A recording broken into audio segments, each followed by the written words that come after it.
Hello भाई लोग, late video डालने के लिए मुझे माफ़ करना क्योंकि इसके पीछे भी रीजंस थे। तो आज हम स्टार्ट करते हैं डीमन डिवॉर का फोर्थ पार्ट। जैसा कि हमने पिछले एपिसोड में देखा था, गैरेट को जो कि एलरी का पीछा कर रहा होता है और वो इंस्पेक्शन ब्यूरो के बारे में याद करके बहुत ही गुस्सा कर रहा होता है। हम देखते हैं कि बहुत तेजी से वो एलरी के कैरेज को पीछा कर रहा होता है। वो बोलता है कि मैं ऐसे यार नहीं मान सकता, वो टोटम जब तक वो टोटम का स्कैंट में मुझे आ रहा है तब तक मैं उसको ढूंढ सकता हूँ। एक बार मैं उस टोटम के स्ट्रेंथ को एब्जॉर्ब कर लूँ तो मैं अपने सारे स्ट्रेंथ सील की स्ट्रेंथ को पूरी तरह अवेकन कर पाऊंगा और उसके बाद मैं उन सभी के टुकड़े टुकड़े कर डालूंगा। हम देखते हैं कि वो बहुत ही खतरनाक लुक दे रहा होता है। तभी हम देखते हैं अगस्टिन को जो कि बोलते हैं कि कोई बहुत ही गुस्से में हमारा पीछा कर रहा है। तभी हेज बोलती है इसे मैं देख लूंगी। अगस्टिन बोलते हैं कि रुको बच्ची, अभी इसका समय नहीं आया है। हेज बोलती है कि मैं समझी नहीं। एरिक बोलता है कि हाँ तुम यहीं पे रुक जाओ क्योंकि मैंने उसे बुलाया है। मैंने अभी भी उसके लिए कुछ प्लान बना के रखे हैं। हम देखते हैं हेज को जो कि चौंकी हुई होती है। वो बोलती है कि मुझे मत कहना कि तुम उसके सील के पीछे पड़े हुए हो। एलरिक हंसते हुए बोलता है कि पके पकाए खाने को ऐसे ही रिजेक्ट करना ये अच्छी बात नहीं होती। तभी हम देखते हैं गैरेट को जो कि उसके कैरेज के पास पहुंच गया होता है और वो बोलता है कि मुझे विश्वास नहीं हो रहा है कि वो मुझे ऐसे बेवकूफ बनाने की कोशिश कर रहे हैं। तभी उसे एक आवाज सुनाई देता है। हम देखते हैं कि एलरिक मास्क पहनकर वहां पे आया होता है और वो उससे बोलता है कि मुझे पता था कि तुम अभी यहीं पे आओगे और तुम ये इसके लिए आए हो। हम देखते हैं कि उसके हाथ में टोटम होता है। तभी गैरेट एलरिक से बोलता है कि आखिर तुम कौन हो। एलरिक बोलता है कि मैं, और वो अपना फेस पे से मास्क हटाते हुए बोलता है टडा ये देखो मैं एलरिक हूँ। तभी गैरेट उसके मास्क को देखता है और वो बोलता है कि ये मास्क ऐसा नहीं हो सकता और वो बहुत ही गुस्सा करने लगता है और वो बोलता है कि तुम्हारी हिम्मत कैसे हुई मुझे ट्रिक करने की। हम देखते हैं कि वो अपना ब्रिजर मोड में जाकर उस पर अटैक करने लगता है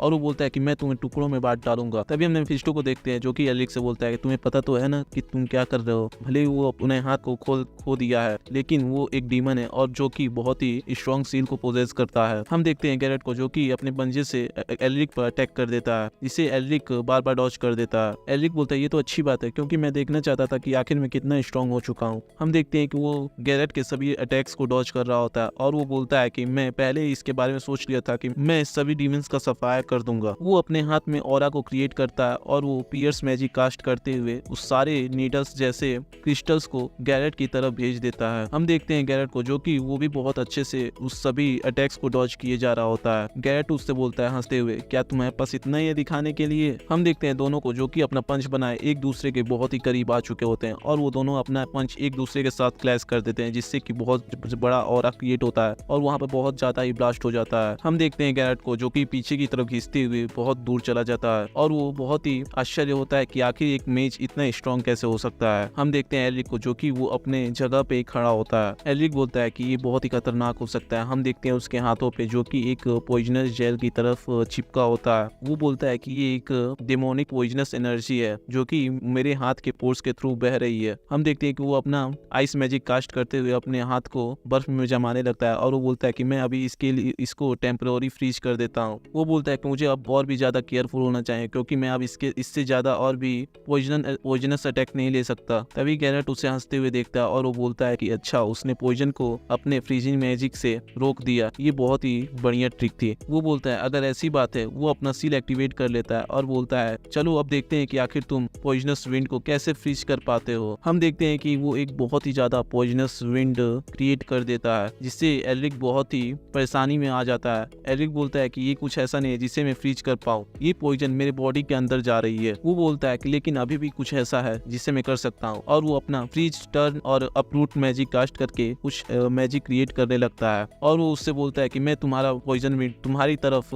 फिर से भेज रहा हूँ, तुम अपना ही पॉइजन विंड अपने पास रखो। गैरेट बोलता है आखिर तुम इतने बेवकूफ कैसे हो सकते हो, क्या तुम्हें लगता है कि जो मैं मैजिक यूज करता हूँ वो मुझे ही इफेक्ट करेगा। तभी वो अपने सामने देखता है जहाँ से एलरिक गायब हो गया होता है। वो बोलता है कि आखिर वो कहाँ गया। हम देखते हैं एलरिक को जो कि अपना सील ऑफ क्रूएलिटी एक्टिवेट करते हुए उसके पीछे आ गया होता है और वो अपना बाइंड मैजिक कास्ट करते हुए उसे चेन्स में बांध लेता है। गैरेट पूरी तरह घबरा जाता है और वो बोलता है कि आखिर ये कैसे हो सकता है। एलरिक उस पर अटैक करते हुए बोलता है कि चलो भी अभी हम दोनों का यहाँ पे रुकना इतना फन नहीं होगा। हम देखते हैं कि वो उस पर अटैक कर देता है और वो बोलता है कि ये अटैक यूज करते हुए बहुत समय हो गया। हम देखते हैं कि वो उस पे ice mountain king secret art का अटैक कर दिया होता है जिससे गैरेट अपने घुटनों पे आ जाता है और वो बोलता है आखिर ये कैसे पॉसिबल हो सकता है, तुम माउंटेन किंग की पावर को कैसे यूज कर सकते हो। हम देखते हैं एलरिक को जो कि वो उसके सर पे हाथ रख देता है और वो बोलता है तुम्हें ये बात जानने की कोई जरूरत नहीं है और एब्जॉर्ब मैजिक कास्ट कर देता है जिससे कि वो उसके सील को एब्जॉर्ब करने लगता है जिससे कि गैरेट को बहुत बहुत ही ज्यादा पेन हो रही होती है। हम देखते हैं गैरेट को जो कि वहीं पे गिर गया होता है, अब वो मर गया होता है कि बचा होता है ये हमें नहीं पता। तभी हम मेफिस्टो को देखते हैं जो कि अपने मन में सोच रहा होता है कि इसने अभी बोला कि ये सभी डीमंस को एक्सटरमिनेट कर देगा और वो उसने मेरे मुंह पर बोला है, जिसका मतलब ये है कि हम दोनों को अभी के लिए एक दूसरे का साथ देकर आगे बढ़ना होगा और अंत में हम एक दूसरे के दुश्मन बन जाएंगे और हमें जाकर एक दूसरे के साथ लड़ना होगा। ये सच में बहुत ही ज्यादा ग्रेट है। और वो एक इविल सी स्माइल देने लगता है। हम एल्रिक को देखते हैं जो कि खड़ा होता है और वो तभी उस पे पॉइजन का रिएक्शन असर करने लगता है। तभी हम देखते हैं हेज और अगस्टीन को। एल्रिक बोलता है डैम इट, ये पॉइजन मेरे पूरी बॉडी में फैल चुका है। हम देखते हैं अगस्टीन को जो कि अपना मैजिक कास्ट कर देते हैं और उसे हील करने लगते हैं। अगस्टीन उससे बोलते हैं कि एल्रिक क्या तुम अभी के लिए ठीक हो? एल्रिक बोलता है कि हाँ अभी मुझे बेटर फील हो रहा है। क्या ये सारे डीमंस हमेशा से इतने स्ट्रॉन्ग होते हैं? अगस्टीन बोलते हैं कि हाँ ऑफ कोर्स, अगर ये अपने टिप टॉप कंडीशन में होता तो शायद तुम अभी तक हार चुके होते। एल्रिक बोलता है कि नहीं, मुझे ऐसा नहीं लगता, मैं शायद जीत सकता था। अगस्टीन अपने मन में सोचते हैं कि इसके कॉन्फिडेंस की कोई सीमा नहीं है। खैर मुझे लगता है कि चाहे वो किसी भी स्थिति में क्यों ना हो, वो अपना रास्ता खोज ही लेगा अपने अपोनेंट को हराने का। हालांकि तभी वो एल्रिक से बोलते हैं कि क्या मैंने तुमसे नहीं बोला था कि अपने अहंकार को खुद पर हावी मत होने देना, अभी तुम्हें खुद को सुधारने की जरूरत है। तभी एल्रिक अगस्टीन से बोलता है लेकिन मास्टर अगस्टीन आप अपना ऐसा फेस क्यों बनाए हुए हैं? हम अगस्टीन को फेस कर देखते हैं जो कि बहुत ही ज्यादा हैप्पी फेस बनाए होते हैं। वो बोलते हैं कि जैसा कि मैंने अपने स्टूडेंट से एक्सपेक्ट किया था। तभी सीन शिफ्ट होता है। हम देखते हैं इंस्पेक्शन ब्यूरो के कुछ बंदों को जो कि एक दूसरे से बात कर रहे होते हैं कि आखिर कैप्टन हमें यहाँ पर क्या ढूंढने के लिए बोल रहे हैं। तभी दूसरा बंदा बोलता है कि मुझे भी नहीं पता। वो बोल रहा है कि वो थर्ड ग्रुप के ट्रेसेस को यहाँ पर पता करवाना चाहते हैं। तभी दूसरा बंदा बोलता है अरे यार पूरा दिन गुजर गया लेकिन अभी तक उसका कोई ट्रेस नहीं मिला, अगर ये कोई ऑर्डर नहीं होता तो मैं। तभी हम देखते हैं कि उसके बॉडी में किसी ने अपना हाथ डाल दिया होता है और उसको चीरते हुए पूरा चेस्ट की तरफ बाहर निकाल देता है। हम देखते हैं एक बंदे को जो कि उसके पीछे खड़ा होता है और वो बंदा मर गया होता है। तभी दूसरा बंदा बोलता है कि आखिर अभी यहाँ पर क्या हुआ? वो बंदा बोलता है कि आखिर तुम कौन हो? हम देखते हैं उस बंदे को जो कि उसका फेस पकड़ देता है और वो उसको अपने हाथों से उठाकर उसे ऊपर पूरी तरह जला देता है। वो बोलता है तो काया मर चुका है? वही काया गैरेट। वो बोलता है कि एक थर्ड ग्रुप जो कि ना ही हमारे लोगों में से था ना ही इंस्पेक्शन ब्यूरो में से था। ऐसा लगता है कि ये सच में बहुत बड़ी बात है। और तो और क्राउन प्रिंस भी इसमें पर्सनली इन्वॉल्व हो चुके हैं। हम देखते हैं कि वो बहुत ही इविल सी स्माइल दे रहा होता है और उसकी आंखें चमक रही होती हैं। तभी सीन शिफ्ट होता है। हम देखते हैं इंस्पेक्शन ब्यूरो के बंदों को जहाँ पे क्राउन प्रिंस भी खड़े होते हैं, जिनके सामने सभी इंस्पेक्शन ब्यूरो के मेंबर्स झुके हुए होते हैं। तभी क्राउन प्रिंस सभी से बोलते हैं कि मैं चाहता हूँ कि तुम सभी ने जो अपने शरीर पर घाव लिया है उससे तुम्हें हमेशा याद रखना होगा और ये सोचना होगा कि आखिर तुमने कहाँ पर गलती की है। तभी हम देखते हैं एक बंदे को जो कि शायद पैटर्न होता है कि कौन होता है मुझे नहीं मालूम, वो अपना सिर अपने जमीन पर मारते हुए बोलता है कि मैं इसे हमेशा के लिए अपने दिमाग में रखूंगा, मुझे लगता है कि ये पैटर्न ही है। तभी क्राउन प्रिंस उससे बोलते हैं कि वो सब्जुकेशन प्लान जो कि हमने सालों से बनाई थी वो पूरी तरह डिस्ट्रॉय हो चुकी है, तो आखिर तुम अब क्या करने की सोच रहे हो? तभी वो बंदा बोलता है कि जैसा कि हमने इन्वेस्टिगेट किया है कि विस्काउंट गैरेट वो केवल एक ही बंदा नहीं है जो कि ग्रिगोरी का फॉलोअर है। वो बोलता है कि फॉर्चुनेटली जिन एजेंट्स को हमने दूसरे ब्रांचेस में भेजा था वे इंफॉर्मेशन पाने में कामयाब हो चुके हैं उनके मेन कैंप से। तभी क्राउन प्रिंस बोलते हैं तो फिर ऐसा लगता है कि प्लान अभी भी पूरी तरह फेल नहीं हुआ है। वो बोलता है कि हाँ विस्काउंट गैरेट का प्लान सिंपली एक मिस्टेक था हमारे फोर्थ ब्यूरो की ओर से। तभी क्राउन प्रिंस उससे बोलता है कि अच्छा ठीक है पैटर्न, चलो अब इन सभी जगह को पूरी तरह साफ कर दो और हमसे गैदरिंग पॉइंट पे आकर मिलो। और हाँ ये पैटर्न ही होता है क्योंकि क्राउन प्रिंस ने इसे पैटर्न करके बोला होता है। तभी हम देखते हैं क्राउन प्रिंस को जो कि कुछ महसूस करते हैं। तभी वहाँ पर बहुत ही ज्यादा प्रेशर आने लगता है। सभी बोलते हैं कि यहाँ पर डीमंस आ गए हैं और वो पैटर्न बोलता है कि सभी लोग एक फॉर्मेशन बना और क्राउन प्रिंस को सेफ्टी प्रोवाइड करो। हम देखते हैं कि वहाँ पर बहुत सारे डीमंस आ चुके होते हैं और वो एक दूसरे पर अटैक करने लगते हैं। हम देखते हैं इंस्पेक्शन ब्यूरो के बंदे को जो कि ये सभी डीमंस को मारने लगते हैं। तभी हम देखते हैं कि एक बहुत ही ब्लैक ऑरा उनकी तरफ आने लगता है। पैटर्न बोलता है ये सच में बहुत ही ज्यादा फास्ट है। हम देखते हैं कि वो अटैक ठीक क्राउन प्रिंस की तरफ बढ़ रहा होता है जिससे कि पैटर्न अपने स्वॉर्ड से उसे रोक लेता है। हम देखते हैं कि ये वही बंदा है जो कि उस इंस्पेक्शन ब्यूरो के दो बंदों को मारा होता है। वो बोलता है कि तुम इंसान, ये इतना भी बुरा नहीं था। पैटर्न बोलता है कि तुम डीमन, तुम्हारी आखिर हिम्मत कैसे हुई यहाँ पर आने की? हम देखते हैं उसी डीमन को जो कि क्राउन प्रिंस की तरफ देख रहा होता है और वो बोलता है कि तुम तो क्राउन प्रिंस हो ना। हम देखते हैं पैटर्न को जो कि उनके पास ही खड़ा होता है और उन सभी डीमंस भी चिल्लाते हुए बोलते हैं कि क्राउन क्राउन प्रिंस यही है क्राउन प्रिंस। पैटर्न सभी से बोलता है कि मैं यहाँ पर इसे रोकता हूँ, तुम सभी क्राउन प्रिंस को एक सेफ जगह पे लेके जाओ। वो सभी क्राउन प्रिंस को ले जाने लगते हैं। तभी पैटर्न एक स्टैंस लेते हुए बोलता है कि मैं आर्थर पैटर्न उन सभी लोगों को मार डालूंगा जो कि क्राउन प्रिंस को मारने की कोशिश करेंगे। वो डीमन बोलता है ये तो बहुत ही अच्छी बात है, तो फिर चलो हम इसे स्टार्ट करते हैं। वो बोलता है कि ये बंदा सच में बहुत ही ज्यादा डिलीशियस दिख रहा है। हम देखते हैं कि वो अपना सील के पावर को यूज करते हुए उस पर अटैक कर देता है और पैटर्न भी अपना स्वॉर्ड लेके उसकी तरफ आगे बढ़ जाता है। उन दोनों के आपस में क्लैश होते ही वहाँ पर बहुत ही ज्यादा धमाका क्रिएट हो जाता है और बाकी सारे बंदे दूसरे डीमन से लड़ रहे होते हैं। हम देखते हैं दूसरे डीमंस को जो कि बोल रहे होते हैं कि अगर हम क्राउन प्रिंस का सिर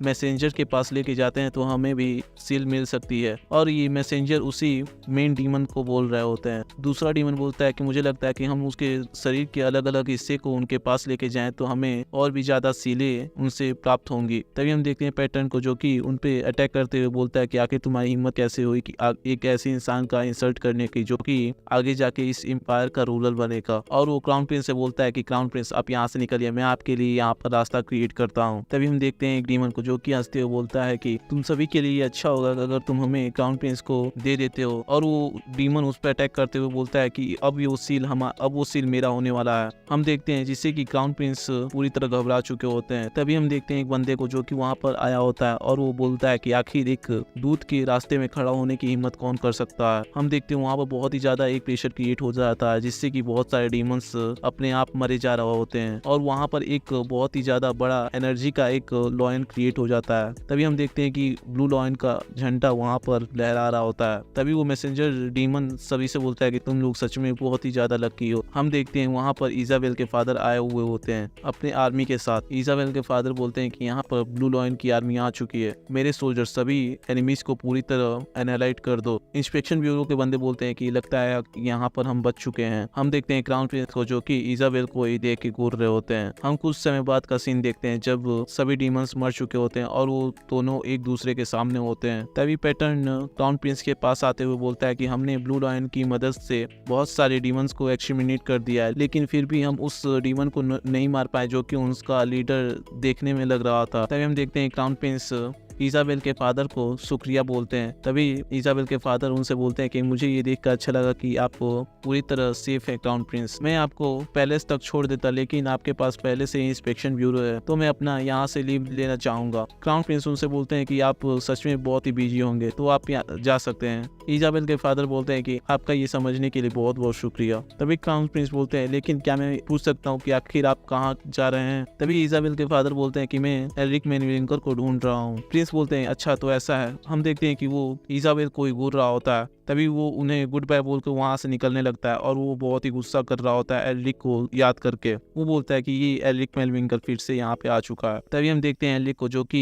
एक ग्रेट वॉल नाम की किसी जगह पे आ चुका होता है। वो उस बड़ी सी दीवार को देख के बोलता है कि ये तो मैंने जितना सुना था ये उससे भी ज्यादा बड़ा है। वो अपने मन में सोचता है कि वो टेम्पल ऑफ फ्लावर इस दीवार के पीछे ही कहीं पर होगा। तभी हम देखते हैं वहां पर कुछ गार्ड आगे खड़े हो जाते हैं उनके कैरेज के सामने। तभी हम देखते हैं उस बटलर को जिसका नाम कार्ल होता है। अब ये कार्ल होता है कि नहीं क्योंकि मैंने बहुत दिन हो गया इसे एक्सप्लेन करते हुए तो मुझे याद नहीं है। तभी वो बंदा उससे बोलता है कि मुझे लगता है कि आप लोग यहाँ के बॉर्डर गार्ड्स होंगे, कृपया कर हमें यहाँ से पास होने की अनुमति दे। तभी वो बंदा बोलता है कि मुझे माफ करिएगा लेकिन हम ऐसा नहीं कर सकते, आप लोग यहाँ से पास नहीं कर सकते। तभी एरिक वो अपने कैरेज से उतरते हुए बोलता है कि मुझे माफ करिएगा, क्या कुछ उस दीवार के पीछे हुआ है क्या। वो गार्ड एरिक को बताता है कि इस वॉल के पीछे के सारे मॉन्स्टर पूरी तरह बर्जर्क हो गए हैं और हमारे सारे गार्ड अभी इमरजेंसी के सिचुएशन में हैं। मैं आपसे यही कहना चाहूंगा कि आप इस दीवार के आगे ना जाएं। एरिक अपने मन में सोचता है कि वो बोलता है कि मुझे तो पता ही था कि ये जो एनर्जी चारों तरफ फैली हुई है वो बहुत ही ज्यादा डेंजरस है, लेकिन फिर भी मैं अभी हार नहीं मानूंगा। और वो कार्ल के पास जाता है और कार्ल से बोलता है कार्ल ये परमिट पास करे। कार्ल बोलता है कि ठीक है सर। तभी हम देखते हैं कि कार्ल अपने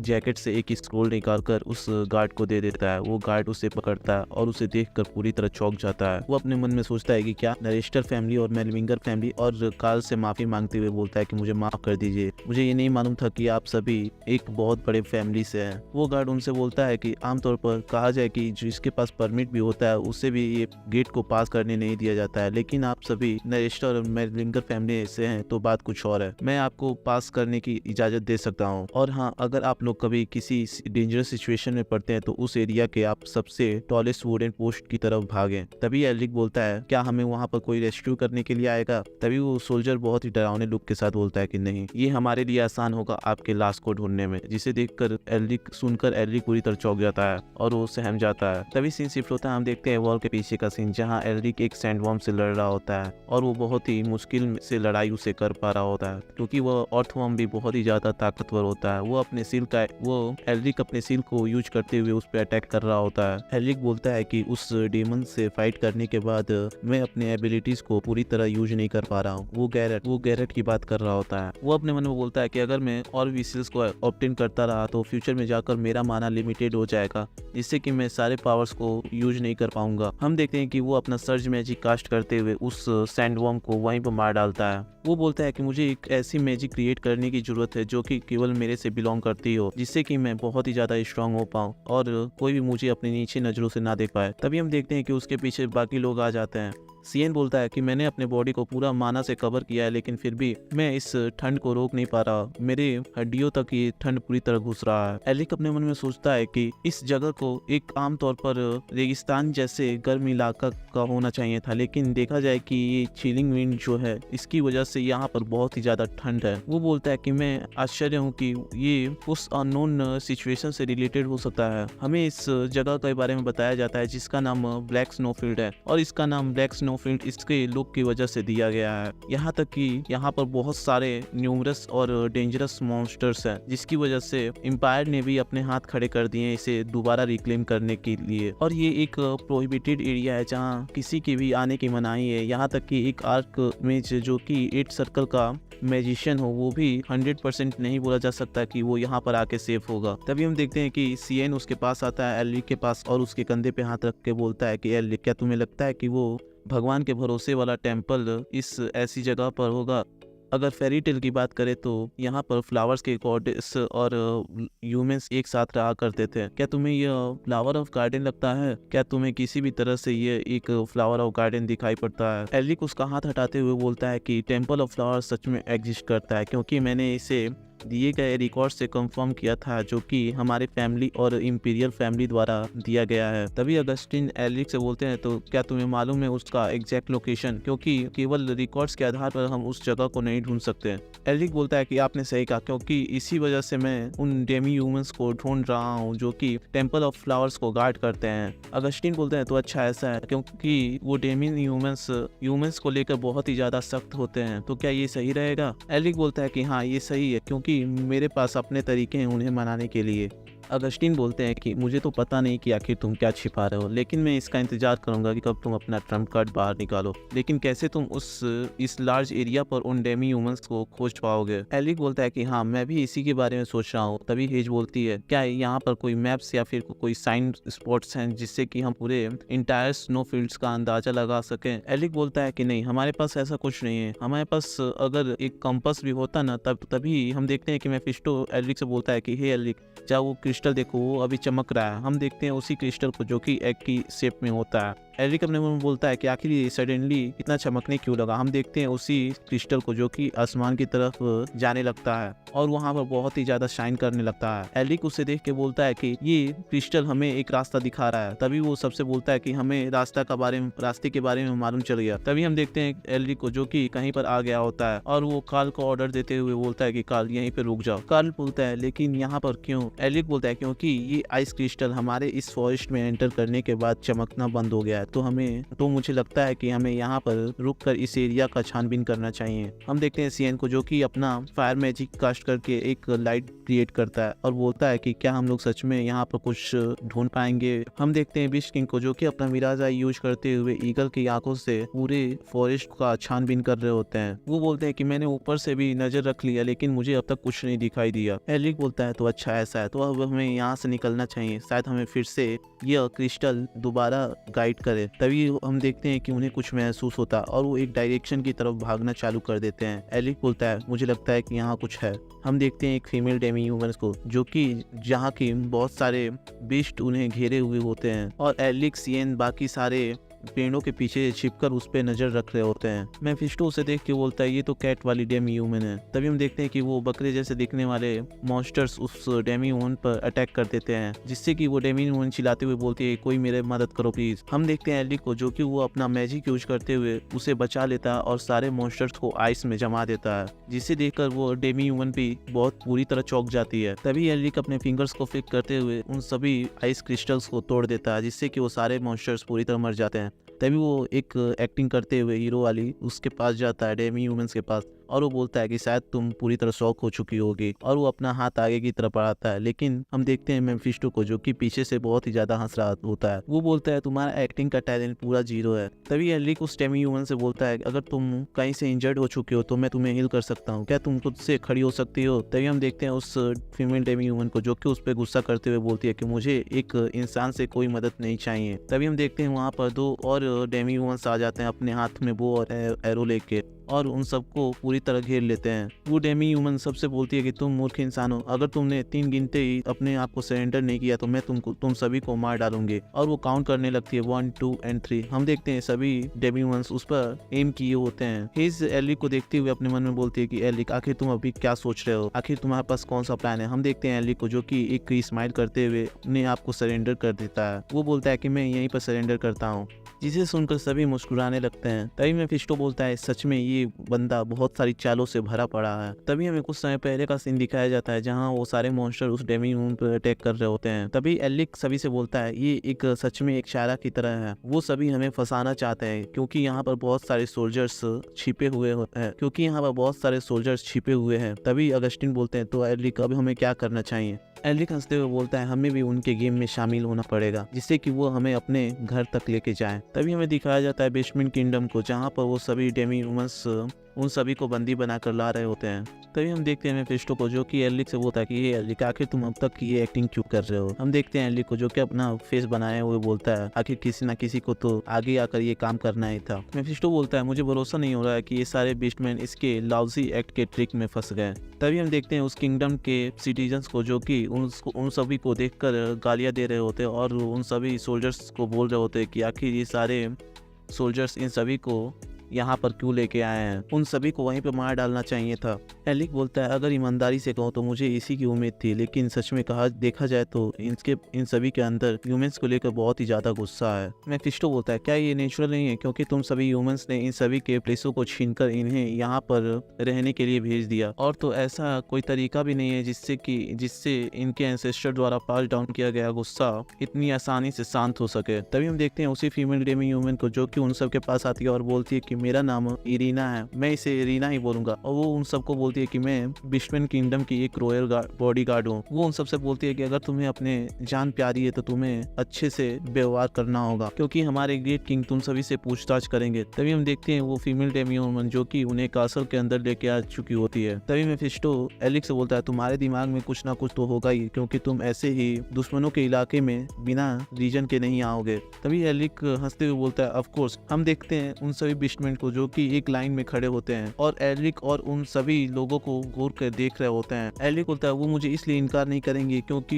मेरे पास वो पावर है जिसका उनको सदियों से इंतजार था, क्योंकि मेरे पास टाइगर किंग का कॉम्बैट टेक्निक है जो कि यहाँ के पुराने बीस्टमैन किंग थे, जिस टेक्निक का नाम है body strengthening art. Tiger tribe के लोगों ने अपने किंग के पोजीशन को जनरेशन टू जनरेशन बरकरार रखा, लेकिन अब वो पूरी तरह एक्सटिंक्ट हो चुके हैं। वो बोलता है अपने मन में कि हमें तो बस ये सोचना चाहिए कि आखिर ये टेक्निक इन सभी के लिए कितना वैल्यूएबल हो सकता है। मेफिस्टो बोलता है तुम्हें देखकर ऐसा लगता है कि तुम इसे बेचने के लिए सच में बहुत ही ज्यादा एक्साइटेड हो। तभी हम देखते हैं उस फीमेल डेमी ह्यूमन को जो कि अपने किंग के सामने ग्रीट करते हुए बोलती है कि किंग मैंने अपने काम को पूरा किया और इन सारे क्रिमिनल्स को आपके पास यहाँ पर लेके आई हूँ। तभी वो किंग उससे बोलता है कि तुमने बहुत ही अच्छा काम किया। तभी वो किंग उन सभी से पूछता है कि आखिर तुम सभी का क्या रीजन था जिसकी वजह से तुम मेरे बिस्टमैन किंग के टेरिटरी में आ चुके हो। तभी एलिक उसे देखते हुए अपने मन में बोलता है कि क्या ये एक टाइगर बीस्ट मैन है। हम देखते हैं उसी बीस्ट किंग को जो कि उन सभी से बोलता है अगर तुमने झूठ बोलने की कोशिश की तो तुम यहाँ से जिंदा बचकर जाने के लिए भूल जाओ। हम देखते हैं उस किंग को जो कि एक बच्चा होता है जो कि एक टाइगर बीस्ट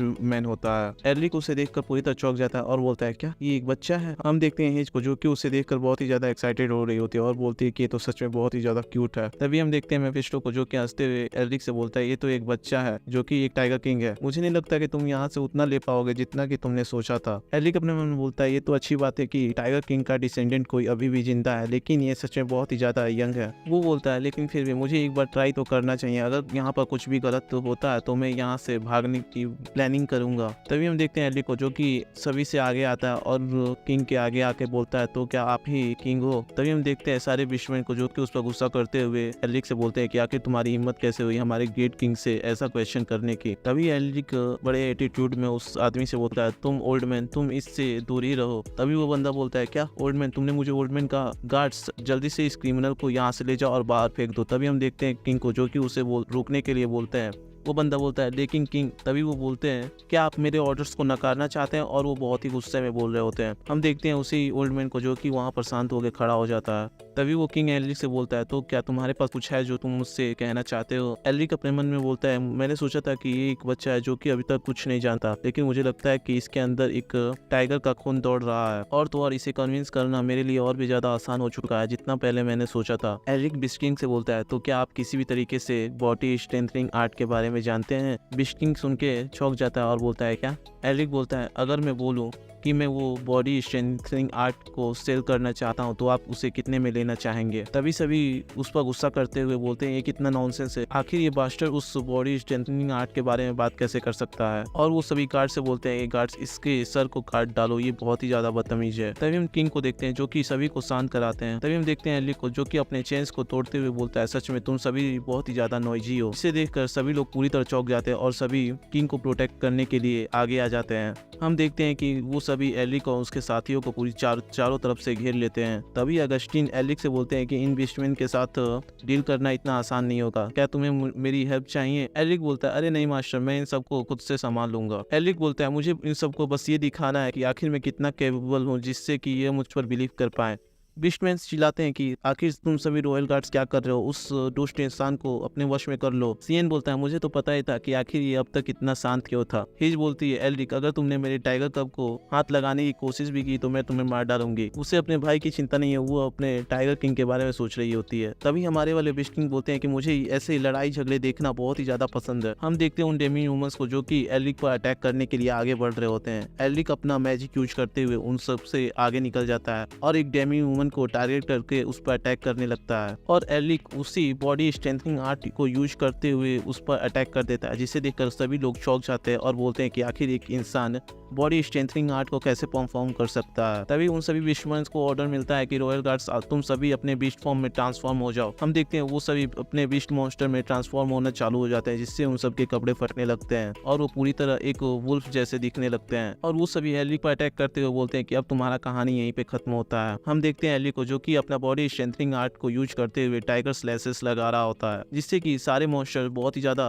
दूर जाकर गिरते हैं। तभी हम देखते हैं एरिक को जो कि अपना बॉडी स्ट्रेंथनिंग आर्ट के ब्लैक टाइगर हंट का यूज करता है और उससे एक बहुत बड़ा टाइगर का पंजा क्रिएट कर लेता है और उससे एक डेमी ह्यूमन को उसके नीचे दबोच लेता है, जिसे देखकर वो फीमेल डेमी ह्यूमन बहुत ही ज्यादा गुस्सा कर रही होती है और उस पर अटैक करते हुए बोलती है कि आखिर तुम्हारी हिम्मत कैसे हुई। हम देखते हैं कि वो अपना स्वॉर्ड लेकर उस पर अटैक करने के लिए आगे बढ़ जाती है। तभी बिस्ट किंग उसे ऑर्डर देता है उसे रोकने के लिए, जिसे सुनकर वो चौंक जाती है और वो बोलती है योर हाइनेस आखिर क्यों। हम देखते हैं वो बिस्ट किंग उठकर खड़ा हो जाता है अपने चेयर से। हम देखते हैं एरिक को जो कि बिस्ट किंग से बोलता है कि मुझे लगता है कि मैंने तुम्हें वो पहले दिखा दिया जो कि मेरे पास है, तो क्या तुम मुझ पर अब भरोसा करते हो। तभी हम देखते हैं हॉल का सीन जहाँ बहुत सारे डेमी ह्यूमंस जख्मी होकर गिरे हुए होते हैं और बिस्ट किंग एरिक को गुस्सा करते हुए पूछता है कि आखिर तुम बॉडी स्ट्रेंथनिंग आर्ट से इतने फैमिलियर कैसे हो सकते हो, जिसके बारे में हम भी पूरी तरह अनअवेयर है। तभी हम देखते हैं एरिक को जो कि अपना मैजिक एक्टिवेट करते हुए सभी पर प्रेशर डालता है, जिसे देखकर बिस्ट किंग भी चौंक जाता है और बोलता है क्या मैजिक। तभी एरिक अपनी बड़ी बड़ी बातें फेंकना चालू करता है और किंग से बोलता है कि मैजिक जो कि दुनिया के हर एक सच्चाई में दबी हुई है और ये सभी नेचर के मिस्ट्रीज को उजागर करने के लिए काम आती है। तभी वो बिस्ट किंग बोलता है तो क्या बॉडी स्ट्रेंथनिंग आर्ट को मैजिक द्वारा रिस्टोर किया गया है। तभी एरिक बोलता है कि हाँ तुम सही हो, और एरिक अपना मैजिक यूज करते हुए उसे अपनी तरफ अट्रैक्ट करना चालू कर देता है, जिससे कि वो बिस्ट किंग उसकी तरफ अपने चमकीली निगाहों से देखने लगता है, और ये है तो बच्चा ही। तभी मेफिस्टो पीछे से बोलता है क्या ये मैजिक की वजह से हुआ? अरे मेरा कद्दू, तुम फिर से सबको बेवकूफ बनाना चालू कर दिए। एरिक बोलता है मेफिस्टो से क्योंकि ये सभी बिस्टमैन मैजिक से थोड़ा कुछ फैमिलियर है, तो मुझे लगता है कि इन सभी को थोड़ा प्रभावित करने के लिए कुछ ना कुछ तो करना ही पड़ेगा, जिससे कि ये हमारे चाल के अंदर आ जाएं। और वो मेफिस्टो से बोलता है जरा उधर तो देखो, यहाँ पर बस केवल एक किंग ही नहीं है जो कि मेरी चाल में फंस गया है। हम देखते हैं उन सभी एल्डर्स को जो कि एक दूसरे से बात कर रहे होते हैं। तभी मेफिस्टो बोलता है ये सभी बिस्टमैन सच में बहुत ही ज्यादा मूर्ख हैं। एरिक बोलता है और हाँ इसीलिए इन सबको बेवकूफ बनाना इतना आसान है, अब टाइम आ चुका है इन सभी चीज को एक साथ लाने का। तभी एरिक किंग को ग्रीट करते हुए बोलता है ये जो बॉडी स्ट्रेंथनिंग आर्ट है ना, वो रॉयल फैमिली के लिए बहुत ही ज्यादा ट्रेजर है जो कि मैंने अपने मैजिक द्वारा प्राप्त किया है, और इसका सही हकदार एक राइटफुल ओनर ही है। जिसे सुनकर वो बिस्ट किंग भी बहुत ही ज्यादा खुश हो जाता है। तभी एरिक बोलता है तो इसीलिए हमने ये इस डील को लाया, जिससे कि हम एक फाउंडेशन को बिल्डअप कर पाए रॉयल फैमिली के बीच। तभी हम देखते हैं वहाँ पर एक बंदा आ जाता है जो एरिक से बोलता है तो अपना ये बॉडी स्ट्रेंथनिंग आर्ट हमें बेचना चाहते हो एक सही कीमत पे, बात यही है ना? हमें इसके बारे में बताया जाता है जो कि बिस्टमैन किंगडम का एक फाइनेंस मिनिस्टर है। तभी एरिक चौंकते हुए बोलता है इसने अंदाजा लगा लिया कि आखिर मैं क्या चाहता हूँ, ये बुढ़ा इंसान सच में कोई मजाक नहीं है। एरिक बोलता है कि हाँ आपने सही कहा, क्योंकि मैं आप सभी से कुछ इन्फॉर्मेशन जानना चाहता हूँ। मैं ये जानना चाहता हूँ कि आखिर हम टेम्पल ऑफ फ्लावर तक कैसे जा सकते हैं। सभी लोग आपस में बात करते हैं टेम्पल ऑफ फ्लावर, आखिर ये सभी इंसान वहाँ पर क्यों जाना चाहते हैं? वो बोलते हैं कि ये तो अलग बात है, लेकिन अब वो जगह पूरी तरह। तभी फाइनेंस मिनिस्टर उन दोनों को रोक देता है। तभी वो फाइनेंस मिनिस्टर एरिक से बोलता है कि मैं समझ सकता हूँ कि आखिर तुम इस डील के तौर पर क्या मांगना चाहते हो, लेकिन फिर भी हमें इसे थोड़ा और ज्यादा डिस्कस करना चाहिए, तो प्लीज हमें अभी यहाँ से निकलना चाहिए, हम थोड़ी देर बाद इसके बारे में बात करेंगे। और वो फाइनेंस मिनिस्टर अपने रॉयल बॉडीगार्ड से ऑर्डर करता उन्हें किसी अच्छी जगह पर ले जाकर रखने के लिए। एरिक अपने मन में सोचता है कि अगर बुढ़ा यहाँ पर नहीं होता तो हमारा डील अभी तक हो चुका होता। तभी हम देखते हैं मेफिस्टो को जो कि कुछ महसूस करता है और उसकी तरफ देखते हुए बोलता है ये इंसान एक डीमन है। हम देखते हैं उस फाइनेंस मिनिस्टर को जिसकी आंखें पूरी तरह चमक रही होती हैं। तभी हम देखते हैं उन सभी के जाने के बाद सभी बीस्ट मेंबर्स वहां पर एक दूसरे से बात करने लगते। वो सभी बोलते हैं कि ऑफ कोर्स हमें उसके डील को एक्सेप्ट कर लेना चाहिए, जिससे कि हम अपने फॉर्मर ग्लोरी को दोबारा पा सकते हैं और अपने बीस्टमैन किंग के ब्लड लाइन को दोबारा रिस्टोर कर सकते हैं। तभी दूसरा बीस्टमैन बोलता है कि हाँ इस समय वो फ्यूरी ट्राइब्स के लोग इन सभी ह्यूमन से ज्यादा खतरा है हमारे लिए। अगर हम कैसे भी अपने बीस्ट किंग के स्पिरिट को दोबारा से बिल्डअप कर लेते हैं तो वो हमारे सामने खड़ा होने की भी हिम्मत नहीं करेंगे। तभी एक दूसरा बंदा सामने आता है और बीस्ट किंग से बोलता है कि हाँ ये सभी सही बोल रहे हैं, क्योंकि वो बॉडी स्ट्रेंथनिंग आर्ट एक सिंबल की तरह है जो कि हमारे सभी बीस्टमैन को एक साथ यूनाइट करने में काम आता है, जो कि आज सभी बहुत सारे रेसेस में डिवाइड हो चुके हैं। ये हमारे लिए ग्रेट अपॉर्चुनिटी है जिससे कि हम फ्यूरी ट्राइब्स को एलिमिनेट कर पाएंगे। तभी किंग बोलता है अगर सभी ऐसा ही सोचते हैं तो अब हमें, तभी हम देखते हैं वो फाइनेंस मिनिस्टर बोलता है कि नहीं हमें ऐसा नहीं करना चाहिए। तभी वो दूसरा बंदा बोलता है कि फाइनेंस मिनिस्टर नोरस अगर हम अपने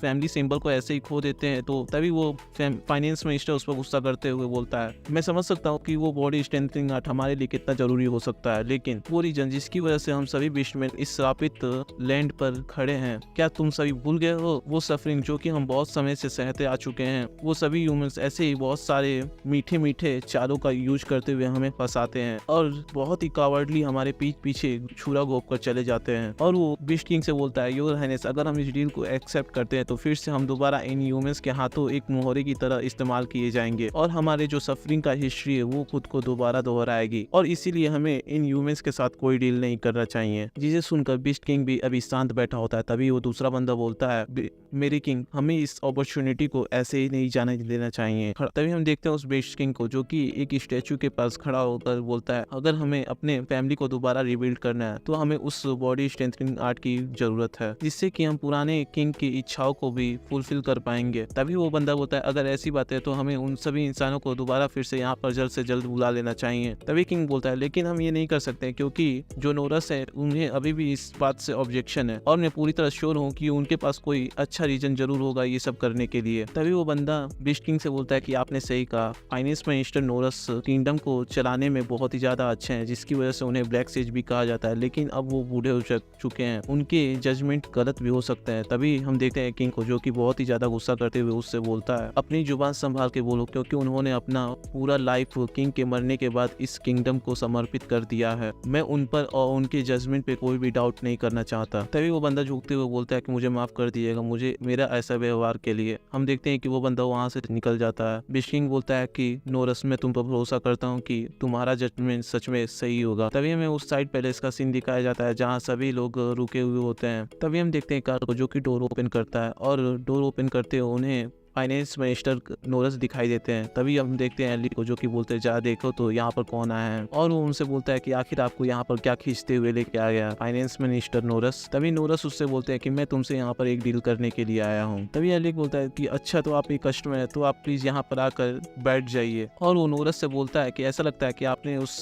डील को एक्सेप्ट कर लिया जो कि मैंने आपको ऑफर किया था, तो आप उसे कैसे पे करना चाहेंगे। नोरस एलिक से बोलते हैं कि मैं तुम्हें वो दूंगा जो तुम चाहते हो, मैं तुम्हारे लिए टेंपल ऑफ फ्लावर का रास्ता खोल दूंगा। तभी एलिक उनसे हंसते हुए बोलता है आप बहुत ही ज्यादा जेनरस हैं, जैसे कि मैंने इस किंगडम से एक्सपेक्ट किया था। तभी वो नोरस एक क्रीपी सी स्माइल के साथ बोलते हैं वो बॉडी स्ट्रेंथनिंग आर्ट, प्लीज तुम मुझे सेल कर दो। तभी हम कुछ समय बाद का सीन देखते हैं। एलिक टेबल पर अपना सर रखे हुए बोलता है कि मुझे नहीं लगता है कि अब कोई आने वाला है। वो बोलता है क्या उन सबको सच में ये लगता है कि वो सभी थ्रोन को हासिल कर सकता है जब उनके पास बॉडी स्ट्रेंथनिंग आर्ट हो? तो आखिर फाइनेंस मिनिस्टर और दूसरे सारे ऑफिशियल्स एक ही बात कैसे कर सकते हैं? तभी अगस्टिन बोलते हैं कि मैंने सुना था कि टाइगर किंग का ब्लड लाइन बहुत समय पहले ही बर्बाद हो चुका है, लेकिन मुझे नहीं लगा था कि वो इतना बर्बाद हो चुका होगा। तो आखिर तुम किसे सेल करना चाहोगे? एलिक बताता है कि अभी भी फाइनेंस मिनिस्टर सबसे ज्यादा वैल्यू ऑफर कर रहे हैं। अगर ऐसी बात है, यहाँ पर बहुत सारे कस्टमर है जो कि बॉडी स्ट्रेंथनिंग आर्ट को चाहते हैं, जिससे कि इसका वैल्यू और भी ज्यादा बढ़ चुका है। तभी वो बोलता है क्या मैं जान सकता हूँ कि आखिर रॉयल फैमिली क्या करना चाहती है? तभी हम देखते हैं बिस्ट किंग को जो कि वहाँ पर आ चुके होते हैं और वो टाइगर किंग से ही बोला होता है।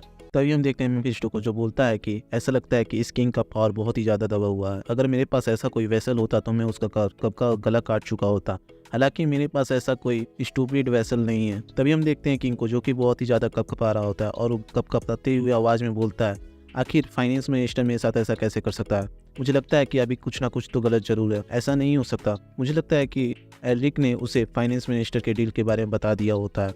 तभी हम देखते हैं एलिक को जो कि किंग से बोलता है क्या मैंने तुमसे नहीं बोला था कि आगे जाके तुमको कुछ सच में इंटरेस्टिंग दिखने को मिलेगा। तभी हम देखते हैं हेज को जो कि एलिक को डांटते हुए बोलती है कि एलिक तुम्हें ऐसे बात नहीं करना चाहिए, क्योंकि वो बहुत पहले से ही बहुत ज्यादा दुखी है। हम देखते हैं कि वो उसके कंधे पे हाथ रखी हुई होती है और किंग बहुत ही ज्यादा घबराया होता है। तभी एलिक बहुत ही सीरियस लुक के साथ हेज से बोलता है कि हेज ये पॉलिटिक्स जो है ना, ये किसी बच्चे वाला घर घर का खेल नहीं है। तुम ही बताओ क्या इसके दिल को शांत कर कर तुम इसके सिचुएशन को बदल सकती हो? वो दोनों उसकी बातें ध्यान से सुनने लगते हैं। तभी एलिक बोलता है और ये बात तो तुम्हें भी बहुत अच्छे से मालूम होगा कि थ्रोन भले ही दिखने में क्यों ना अच्छा दिखे, लेकिन जब तुम्हारे पास कोई नहीं होता है तुम्हें सपोर्ट करने के लिए तो सभी लोग तुम्हें नीचे निगाहों से देखते हैं। और जैसा कि हमें भी पहले बहुत प्रेस्टिजियस फैमिली माना जाता था, और तुम्हें तो ये बात याद ही होगी जब हमने अपने फैमिली के पावर को पूरी तरह खो चुका था, तब हमारी वेसल नोबल्स और इंपीरियल फैमिली, यहाँ तक कि मैजिक टावर ने भी हमें धोखा दे दिया। और जब मैं लेंटिस का हीरो बना तब जो मुझे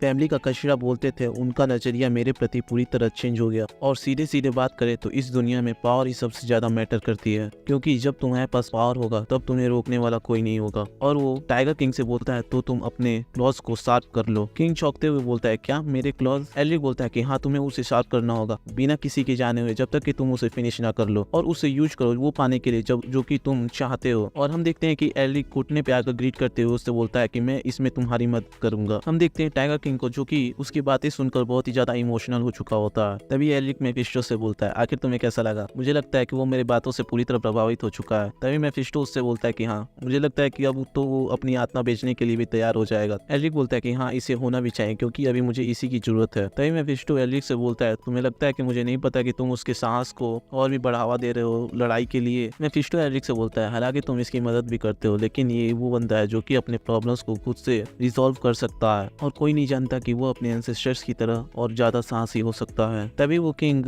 एलिक से बोलता है क्या तुम टाइगर किंग यूल के बारे में जानते हो? एलिक बोलता है क्या ये वही टाइगर किंग यूल है जो कि बिस्टमैन ट्राइब को उसके पीक तक लेके गए थे? टाइगर किंग बोलता है कि हाँ, क्योंकि उन्होंने जो भी फॉर्चून पीछे छोड़ गया है वो बॉडी स्ट्रेंथनिंग आर्ट, मैं उसे एक्सचेंज करने के लिए अपने सारे एफर्ट, मटेरियल्स और रिसोर्सेस उसे रिस्टोर करने के लिए लगा दूंगा। और हालांकि ईस्टर्न जनरल के कारण फ्लावर ऑफ टेम्पल का गेट बंद कर दिया गया, अगर तुम्हें उसे ओपन करना है तुम्हें मेरी जरूरत पड़ेगी। और वो अपना हाथ आगे की तरफ बढ़ाकर एलिक से बोलता है कि मैं तुम्हें पर्सनली वहां तक गाइड करूंगा, तो प्लीज मुझे वो बॉडी स्ट्रेंथनिंग आर्ट दे दो। और वो बहुत ही ज्यादा सीरियस लुक के साथ बोलता है। तभी हम देखते हैं एलिक को जो कि उसका हाथ पकड़ लेता है और बोलता है कि ठीक है, ये हमारे बीच में डील रहा। और वो किंग से बोलता है कि हमें बैठकर सभी डिटेल्स के बारे में जान लेना चाहिए। तभी हम देखते हैं किंग को जो कि अपने मन में सोच रहा होता है, क्या मैंने ये डील का डिसीजन लेकर एक सही फैसला किया है। वो बोलता है कि मैं किंग हूँ, मुझे अपने जजमेंट पर डाउट नहीं करना चाहिए, और जैसा कि इसने बोला है मुझे अपने क्लॉज को शार्पन करना होगा जिससे कि सब कुछ सही हो जाए। तभी हम देखते हैं किंग को जो कि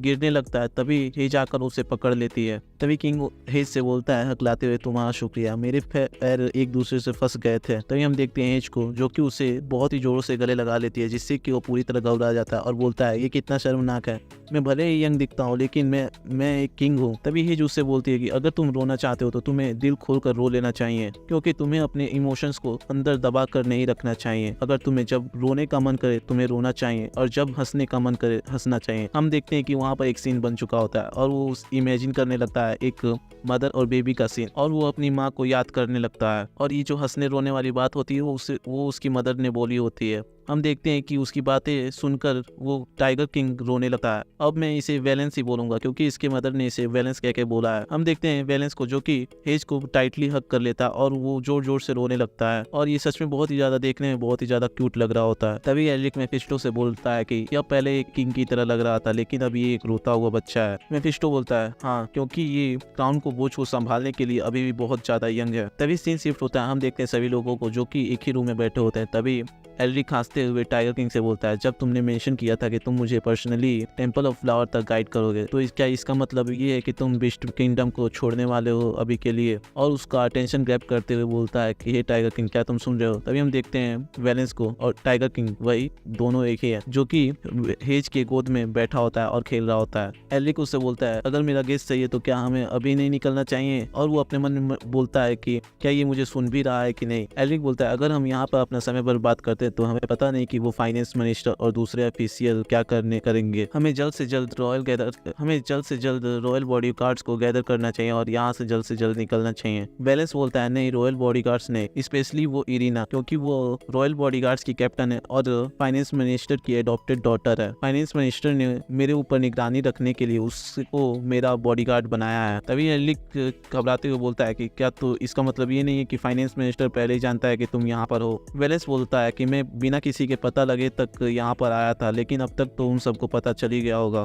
तभी हम देखते हैं सीएन को जो कि चिल्लाते हुए बोलता है एलिक से कि एलिक, बिस्टमैन सभी साइड पैलेस के बाहर आकर गैदर हो चुके हैं और वो बहुत ही ज्यादा नंबर्स में है। एलिक अपने मन में बोलता है कि इस सिचुएशन में छिपकर निकलना आसान नहीं होगा, लेकिन एक सेकंड रुको, क्या हमें छिपकर भागने की भी जरूरत है? क्योंकि हमारे पास जो मेंबर्स हैं उनके पावर को यूज करते हुए हम उनको अपने वश में कर सकते हैं और मेन डोर से निकल सकते हैं। वो बोलता है तो अच्छा ठीक है, सभी लोग ध्यान से सुनो। तभी हम देखते हैं कोई आवाज सुनाई देता है जिससे सुनकर वैलेंस बोलता है, ये तो इमरजेंसी सिग्नल है, क्या वो फ्यूरी ट्राइब्स फिर से हम पर अटैक कर दिए हैं? टाइगर किंग बोलता है, ये तो बिस्टमैन ट्राइब है जो कि एंथ्रोमोर्फ के साथ एक बहुत ही बड़े संघर्ष में है। एलिक अपने मन में सोचता है कि यदि वो यहाँ पर हैं तो वो वैलेंस को किंगडम छोड़ने से रोकने का प्रयास करेंगे। ये सच में बहुत ही ज्यादा खराब टाइमिंग है। तभी हम देखते हैं दूर से दो लोग आते हुए दिखाई देते हैं, जिसे देखकर सभी लोग बोलते हैं कि एनिमीज हमारी तरफ आ रहे हैं, हमें कॉम्बैट के लिए तैयार हो जाना चाहिए। हम देखते हैं सभी लोग अपने स्टैंड में आ चुके होते हैं। एलिक ने भी अपना ऑरा मैजिक क्रिएट करना चालू कर दिया होता है। तभी हम देखते हैं एलिक को वहाँ पर कोई जाना पहचाना दिखाई देने लगता है।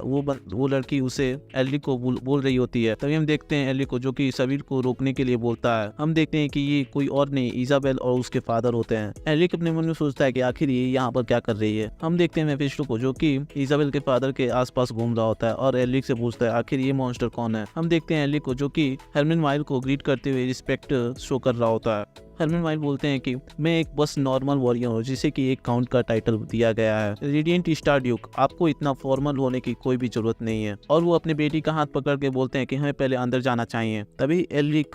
तभी एलिक इजाबेल से पूछता है, आगे आप लोगों को कैसे पता चला कि मैं यहाँ पर ही मिलूंगा? हरमन माइल बोलते हैं क्योंकि मुझे अपने बेनिफेक्टर को फेस टू फेस मिलकर शुक्रिया बोलना था, क्योंकि आपने केवल मेरी डॉटर को ही नहीं बचाया बल्कि मेरा बीमारी भी ठीक किया है। तो फिर मैं कैपिटल की तरफ गया, लेकिन मुझे पता चला कि आप वहाँ से पहले ही निकल चुके हैं। एलिक बोलता है कि हे भगवान, मुझे लगता है कि मुझे वहाँ पर अपने बारे में कुछ जानकारी छोड़ देनी चाहिए थी।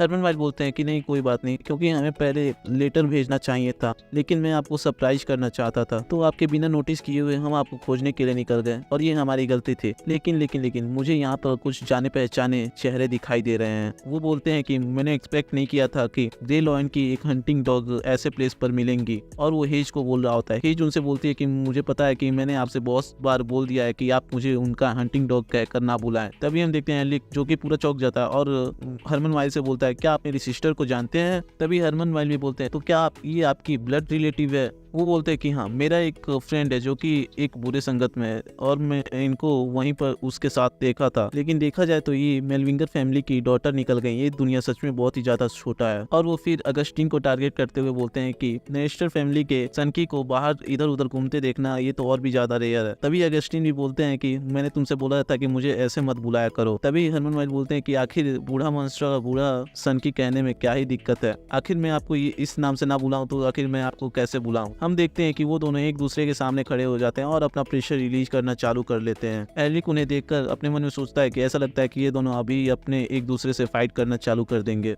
तभी हम देखते हैं कि वो दोनों एक दूसरे से हैंड शेक करने लगते हैं और हरमन वाइल बोलते हैं कि इस पार्टी का हर एक मेंबर सच में बहुत ही ज्यादा इनक्रेडिबल है। और वो बीस्ट किंग को देखते हुए बोलते हैं कि यहाँ तक कि ट्विटर ग्रुप का एग्जीक्यूटिव भी यहीं पर है और एक बीस्टमैन भी। हम देखते हैं एलिक को जो कि सभी लोग को शांत करा रहा होता है और वो हरमन वाइल अपने मन में सोचते हैं कि इसीलिए मैं इसे और भी ज्यादा चाहने लगा हूँ, नॉट लाइक वो गे वाली फीलिंग। और वो बोलते हैं सच में जो लोग भी एक टैलेंटेड इंसान के साथ रहते हैं तो वो भी उसके साथ साथ उतना ही ग्रो करते हैं। और मेरा यहाँ पर आना बजाय उस क्राउन प्रिंस के साथ जाना जिसे मैं बहुत ही ज्यादा हेट करता हूँ, ये मेरा एक बहुत ही ज्यादा राइट डिसीजन था। तभी एलिक बोलता है अच्छा ठीक है ये सब बात छोड़े, लेकिन आप लोग यहाँ पर पहुंचे कैसे? इजाबेल बोलती है कि हमने सुना कि आपने वॉल को क्रॉस किया है तो हमने भी सेम काम किया। एक नाइट जो कि फॉरेस्ट को एक्सप्लोर कर रहा था उसने देखा कि आप लोग को खींच कर लेके कहीं पर जाया जा रहा है, तो इसलिए हम भी यहाँ पर आ गए आपकी मदद करने के लिए। और हमारे लोगों ने बाहर एक कमोशन क्रिएट कर दिया है जिससे कि वो बिस्टमैन डिस्ट्रैक्ट हो जाए और अगर हमें लीव करना है तो यही सही समय है। एलिक बोलता है कि लकली ये तो अच्छी बात है कि ये कोई फ्यूरी टाइप का अटैक। हम देखते हैं एलिक को जो कि वो अपने घुटने पे आकर बिस्ट किंग से बोलता है तो क्या आपने यहाँ से निकलने का अपना डिसीजन चेंज तो नहीं कर लिया? बिस्ट किंग बोलता है कि नहीं, मैं भी यहाँ से निकलना चाहता हूँ, लेकिन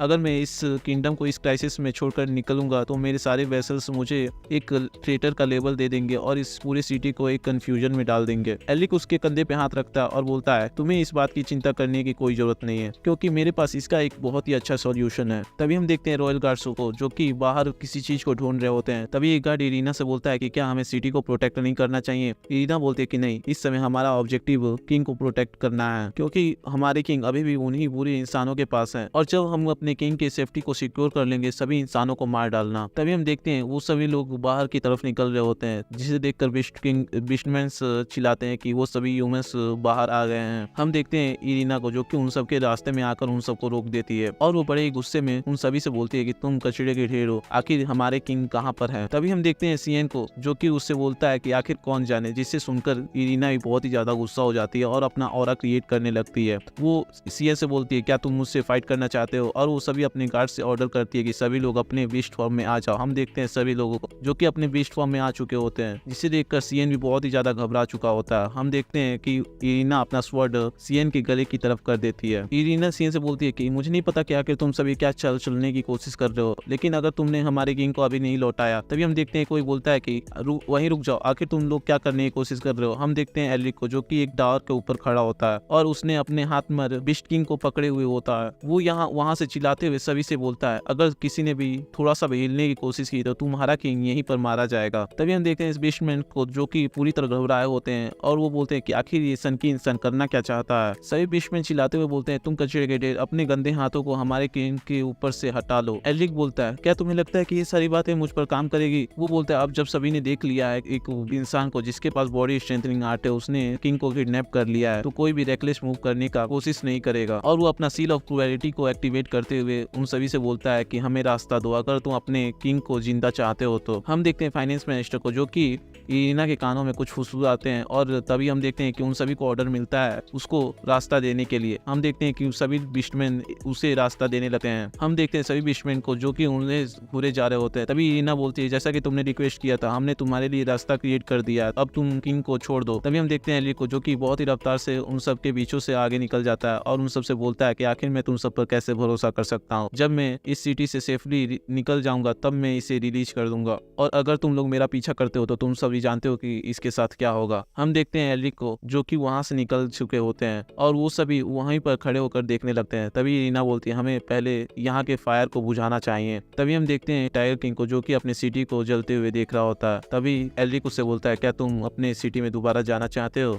बीस्ट किंग बोलता है कि नहीं, वो मैं ही था जिसने बोला था कि मुझे यहाँ से बाहर निकलना है और मुझे तुम्हारे लिए वो टेम्पल ऑफ फ्लावर का रास्ता भी खोलना है। बीस्ट किंग बोलता है जब मैं उस जगह के बारे में सोचता हूँ तो मुझे बहुत ही ज्यादा सफोकेटेड फील होता है, लेकिन अगर मैं अपने सिटीजन्स के बारे में सोचूं तो ये कहानी थोड़ी अलग हो सकती है। वो सभी लोग बहुत ही ज्यादा अच्छे हैं जो कि मुझ पर भरोसा करते हैं और मुझे बढ़ावा देते हैं। अगर मैं उन सबको अबैंडन कर देता हूँ तो शहर में पूरी तरह अराजकता फैल जाएगी, और विशेषकर जब आक्रमण का समय हो। तो तभी हम देखते हैं मेफिस्टो को जो कि एल्रिक से बोलता है कि एल्रिक मुझे नहीं लगता कि तुम्हारे पास अभी इत्मीनान से बात करने का अभी समय है। तभी एल्रिक मेफिस्टो से बोलता है मेफिस्टो आखिर तुमने क्या देखा? तभी हम देखते हैं एल्रिक कुछ देखकर पूरी तरह चौंक जाता है और वो अपने सामने देखता है एक बहुत बड़ा ब्लैक टोर्नेडो, जिसे देखकर वो बीस्ट किंग भी पूरी तरह डर चुका होता है और वो घबराते हुए बोलता है ये तो ईस्टर्न जर्नल है और हमारा एपिसोड यहीं पर खत्म होता है। हाँ मालूम है ये वीडियो थोड़ा छोटा है, लेकिन अब तक के लिए इसके इतने ही एपिसोड आए हैं और जैसे जैसे एपिसोड आता जाएगा मैं उसको एक्सप्लेन कर दूंगा। और अब मैं इसका सिंगल एपिसोड एक्सप्लेन करूंगा क्योंकि हफ्ते में इसके बहुत ही ज्यादा कम एपिसोड आते हैं। तो फिर मिलते हैं नेक्स्ट एपिसोड में। लाइक शेयर सब्सक्राइब कर दीजिएगा। राधे राधे।